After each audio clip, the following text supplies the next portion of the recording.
आकाश से उतरता जहाज अतीत लोक से लौटते ही जेफर और उसकी टोली ने एक असामान्य कंपन महसूस किया।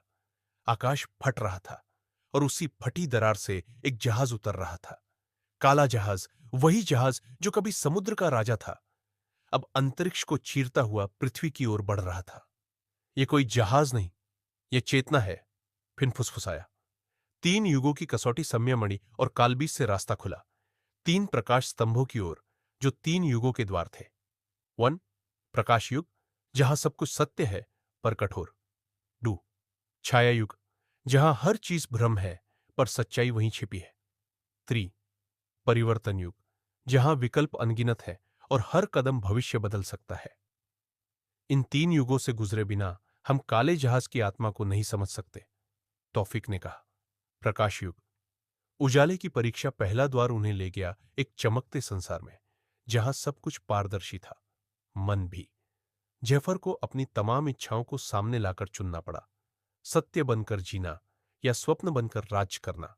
उसने चुना सत्य, चाहे वह कितना भी कठोर क्यों न हो। छाया युग, भ्रमों का भंवर दूसरा युग, एक काले कोहरे से भरा था। हर सदस्य को उसका सबसे बड़ा डर दिखाई दिया। इलायना ने देखा कि जेफर उसे छोड़ चुका है। राघव ने देखा कि वो फिर से दास बन गया है, और जेफर ने देखा कि वो ही काले जहाज का असली मालिक बन गया है। भय को नकारो नहीं, उसे गले लगाओ, संयमणि ने भीतर से कहा।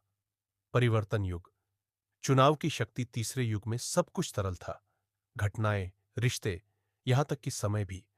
हर निर्णय नई दुनिया बना सकता था। जेफर को 3 दरवाजों में से एक चुनना था, एक जहां सब दोस्त बचते हैं, एक जहां दुनिया बचती है, एक जहां वह खुद बचता है। उसने चुना दुनिया को बचाना। काले जहाज का जागरण 3 युग पार करते ही जेफर के सामने काले जहाज का दिल खुलता है। यह कोई साधारण पोत नहीं, बल्कि प्राचीन अंतरलोकीय देवता नोकथार की चेतन ऊर्जा थी, जो अब एक बार फिर जाग रही थी, और उसे एक नया वाहक चाहिए। जेफर, एक गूंजती आवाज आई, तू बन सकता है ब्रह्मांड का अगला चक्र या उसका विनाश। अगला भाग, नोकथार का प्रस्ताव।